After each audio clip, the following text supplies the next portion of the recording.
Hello, I'm Amelia Worley, Groups and Membership Officer for Voluntary Norfolk, and today I'm with Kelly Lindsay from Friend Indeed. Kelly, would you like to start by just telling us a bit about Friend Indeed? Of course. So Friend Indeed is an intergenerational charity. We focus on connecting younger and older people, from babies right up to teenagers, usually with care home residents, but also with older people living in sheltered housing, going to day centres, or living in residential care where there's specialist dementia care as well. And can you tell us a bit about the adaptations you had to make to Friend Indeed when we went into the first lockdown this time last year? So the first lockdown in terms of coronavirus obviously heavily affected us because our main aim was children going into care provisions for older people. So all we did was try to produce as much as we could in terms of support for those older people in care homes that are going to be more isolated than ever, but obviously without the face-to-face visits. So we straight away started a weekly newsletter, which I still do, which has information about the kids, how they're growing up, photos.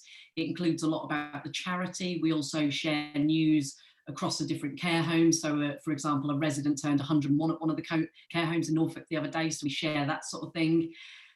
We also do a lot online, so we're doing lots of Zoom calls. We do music sessions where babies and toddlers take part alongside a care home. So it's really lovely. We've got all ages singing and dancing together. We've also done lots of things like normal video calls where parents with their little one just ring a particular resident. We post activities, so the children in the community and also the residents in care homes receive the same activities, and then we share photos of what they've both done so they can see that they're remaining connected.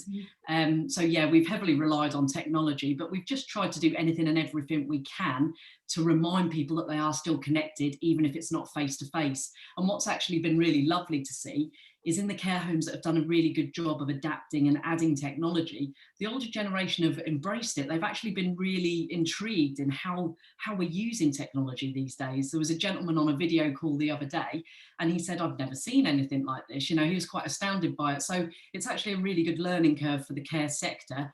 And it's helped us obviously phenomenally to be able to diversify what we do. That's great, because sometimes there's this assumption that older people are going to be quite resistant to technology, but actually I think this year's shown that there's lots of opportunities. So I mean, you've talked a little bit about this already, but thinking about the adaptations you've had to make throughout the last year, from the first lockdown going in and out of the second and the third lockdown, which adaptations would you keep and use in the future? I think we'd keep quite a few, and it would probably be a case of seeing what new activities or how we change in the future, if any dropped off or we kept them. But ultimately, what has been really interesting about the pandemic is more and more older people have been isolated to their own rooms, which is increasing loneliness, which affects physical and mental health.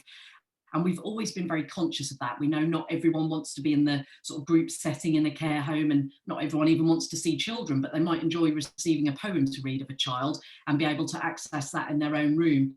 So I definitely think the weekly newsletter as well, to me, it seemed like the most simple thing. And I wasn't sure how much value it would hold, but apparently some of the residents, as one lady, when it's printed off on a Monday morning, she grabs it and kisses the photos of every child before even reading it. So when you think about something that we take as quite simple, the phenomenal benefit it can have is wonderful. So I think what I would do is speak to all of the care homes, see what they've found particularly engaging and good and accessible, and we continue with those. We've also found a lot of success in DVDs that we've produced, because again, that can just simply go in someone's room. They can listen or watch something quite privately, which is nice because everyone in the care home is an individual, and we need to remember that and try and do as much diverse things in terms of activities to ensure that we're reaching everyone. But I certainly think we'll keep a lot of the sort of Zoom and technology side, and probably the newsletter as well. So is the newsletter, do you produce it and send it by email to the care homes, and then do the care homes print it out? Yeah, so at first, and obviously when the pandemic hit, we were very worried about how long the virus can live on certain surfaces. So we were dating and time stamping everything, including what parents sent, so the care homes could then quarantine any posts they received.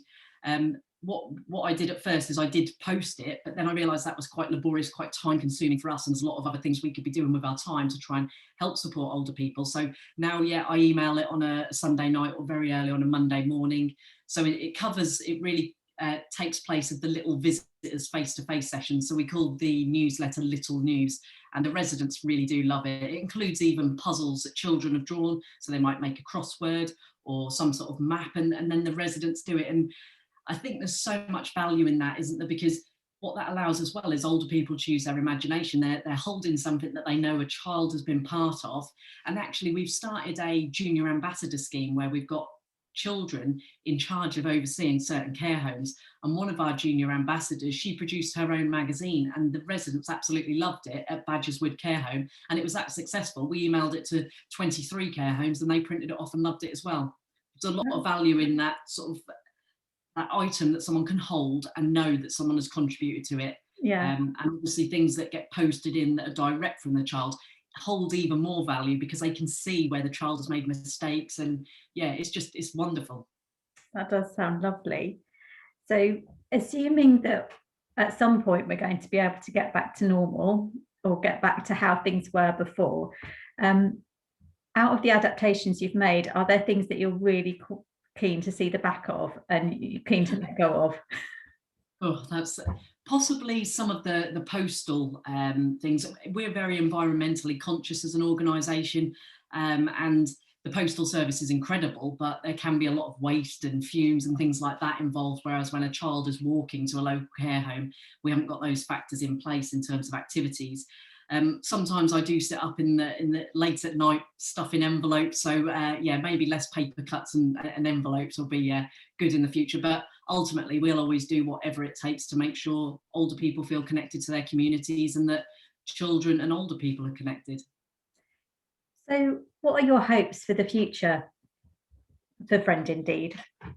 Yeah, we've always kind of taken things one step at a time. And I have always kind of had in the back of my head that we would love to be a national charity one day. We're now operating in Norfolk, Suffolk, Essex and Cambridgeshire.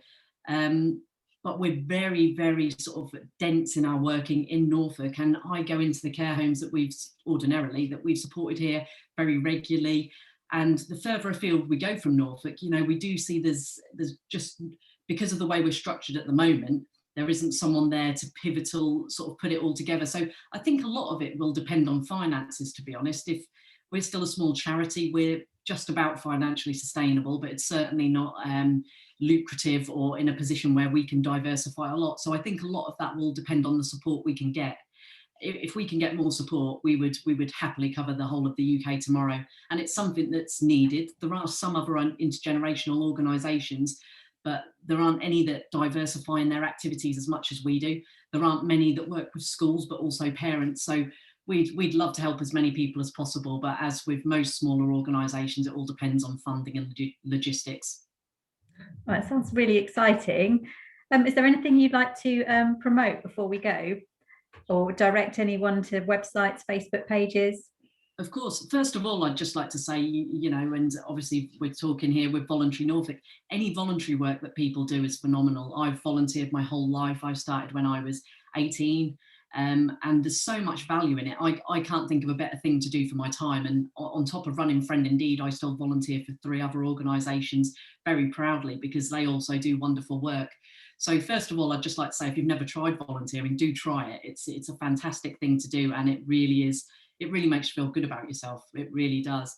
From Friend Indeed's perspective, absolutely any age can get involved with what we do. We're an intergenerational organisation, and yes, we do work with children, which covers everyone in between, but any age group can get involved with writing to care home residents, helping us in our work.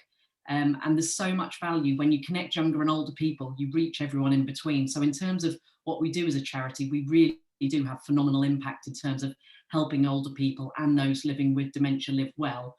And it really benefits kids. It teaches them to be kind, it teaches them to be empathetic, and we need our communities to be more integrated in the future. So obviously we're a little biased, but we think the work that we do is phenomenal. So we'd love anyone to get in touch if they'd like to know more or get involved in any way, including schools. So you can find out more about Friend Indeed via our website. It's www.friendindeed.org.uk.